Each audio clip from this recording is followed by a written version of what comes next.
Hey everyone, and welcome back to Remember This Tech. In today's video I'm going to be doing an unboxing of a new motherboard. It's the ASUS ROG Strix X670E-A gaming Wi-Fi motherboard. Now, you can buy these new on Amazon, of course, and I'll put the link for the description below in case you're interested. But this just happens to be an open box, and I saved some money on it. Roughly, I saved about half price. So I took a chance to see if I can get a good product that's not damaged. It feels very heavy. Hopefully everything's in here.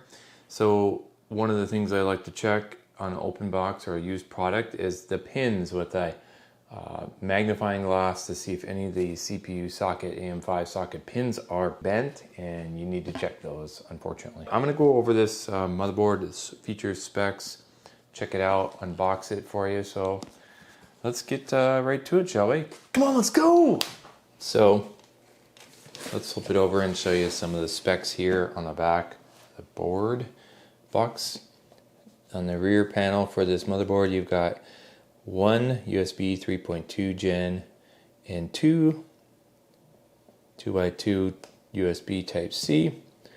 You've got 8 USB 3.2 Gen 2, 7 Type-A USB, and 1 USB-C.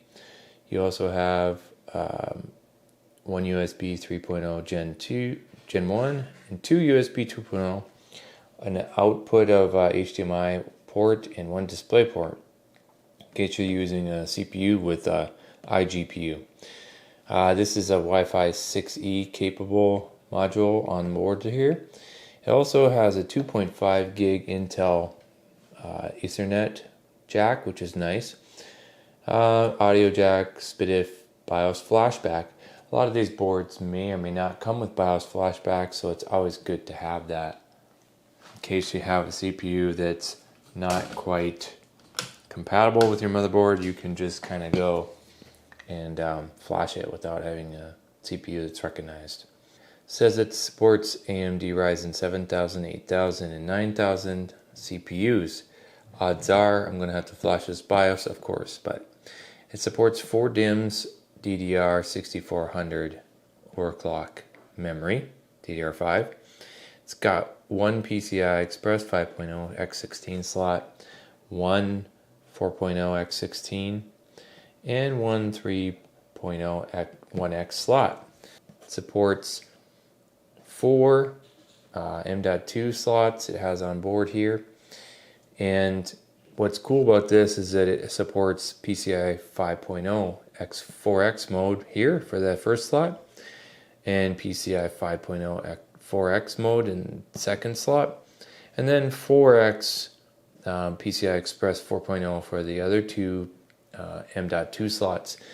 It also features 4 serial ATA 6 gig ports as well, an ARGB Gen 2. Let's open it up. Why was it returned? Was it just something they didn't, maybe they got the wrong board? I don't know. Was it used? Let's find out, shall we? But you can compare this with the new one, because if everything's in here, then it will have all this stuff. Here's the Wi-Fi antenna, Wi-Fi 6E, thoughtfully taped up here. What is all of the little cushions for the M.2s, and an extra screw for the M.2. This board, it doesn't need screws for the M.2s, so that's cool. Let's get this out. I want to carefully inspect it, look for wear. I also want to see. Looks like the box is chewed up, as you can see, but that's maybe because the motherboard's really heavy. I don't know. We've got 2 SATA cables, some cable ties for cable management, and an extra thermal pad for your M.2s. Here's the little keychain. That's pretty cool. I mean, person didn't use it. That's good. Public of gamers. All the stickers. You can decorate your case. They have a manual here, which is rare nowadays. This goes through what you need to do, explains BIOS flashback, max supported memory, and it goes over the M.2 slots that I mentioned previously. So, and QR code so you can get support. Tells you what you'll need to install your computer, set it up before you proceed, all that good stuff. And then there's another pamphlet here, and a certificate here, Republic of Gamers, how to set up your RGB illumination updates and stuff like that. So this is cool. A lot of stuff here that well, I didn't think would be in here from an open box return, but I'm very happy it is. So let's get this over to the side here and open up the motherboard, get it out of the anti-static bag, and check it out, shall we? Out of the box, you have really thick, solid aluminum VRM heat sinks here. This is the ASUS. It's kind of like their thing where you don't have to get your finger underneath a giant graphics card. You can release the graphics card from here. What I want to do is show you, this is the primary M.2 here. These screws, let's see if they come out easily or not, and if they stay on with the heatsink. I think they do, so you don't fall out, but let's see.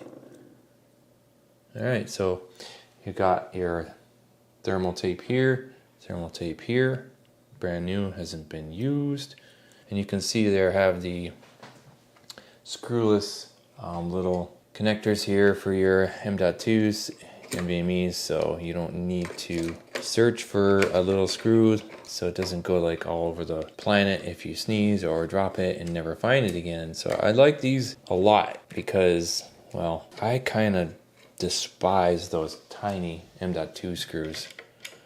Really, I mean, come on, comment below if you love them. I know you don't. 3 M.2 slots here from what I think. This one should be a 5.0. This is 5.0, and the bottom two should be 4.0. But these are really solid, beefy heat sinks here. Yeah, okay, so right here it says 5.0, and then these two are 4. So you got right here and here. This doesn't really come up at all, so don't try to remove it, you know. There's your 4 M.2s. And a board like this, for this price, you know, you can expect 4 M.2s. So that's great if you are a gamer or a person like me with populates all the M.2s for high-end editing, 4K videos, high I/O, stuff like that. You know, you're just different chipsets, so just be aware of that. But if that's something you are interested in or want or need, then this board might be for you. Some of them say they're 870, etc., but they're gonna share lanes with the PCI Express. Let's gracefully pop off this cover. Just look at the pins here. It looks clean, but you know, with the naked eye, you can't normally tell. And I'm gonna bring the camera up and I'm gonna zoom in. Hopefully we can see something or not. So there. And I also have this magnifying glass here, which I use because I need, and then I can see the pins a little bit better. 9 times out of 10, if something isn't working on a brand new motherboard, it's because one of the pins is bent or out of place. And if you're careful, you got a high-end microscope or a magnifying glass, you can lightly bend them back in to place. But knock on wood, fingers crossed, everything looks good. And you know, you can have this problem with the pins even on a brand new motherboard. Unfortunately, sometimes quality control, but this looks great. We have the ATX power here. If your case supports it, you have the USB 3.2 and the USB-C plugs for your front or header or your top header or your case. You've got a bunch of fan headers here. Of course, your I/O for your front panel. You see there's the 1X slot, and over here you have CPU fan, and then you have the AIO pump on the top here, right in here. these three in case you run an IO, and then you have two 8-pin power supply ports for all the power that your 9950X or X3D has or needs. And let's check some IO on here, shall we? And you can see this motherboard has tons of IO.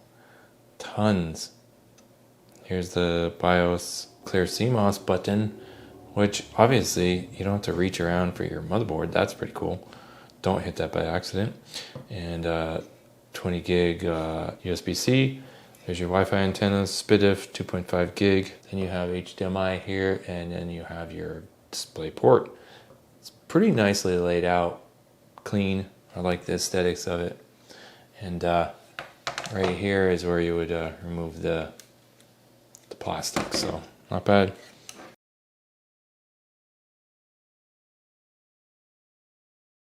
So there concludes my unboxing of the ASUS ROG Strix X670E ATAC-A gaming Wi-Fi motherboard, full ATX.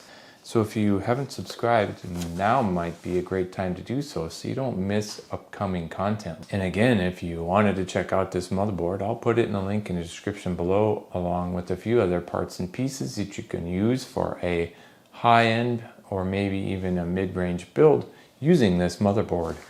So thanks for coming along in this unboxing, and thanks for watching. Remember this tech.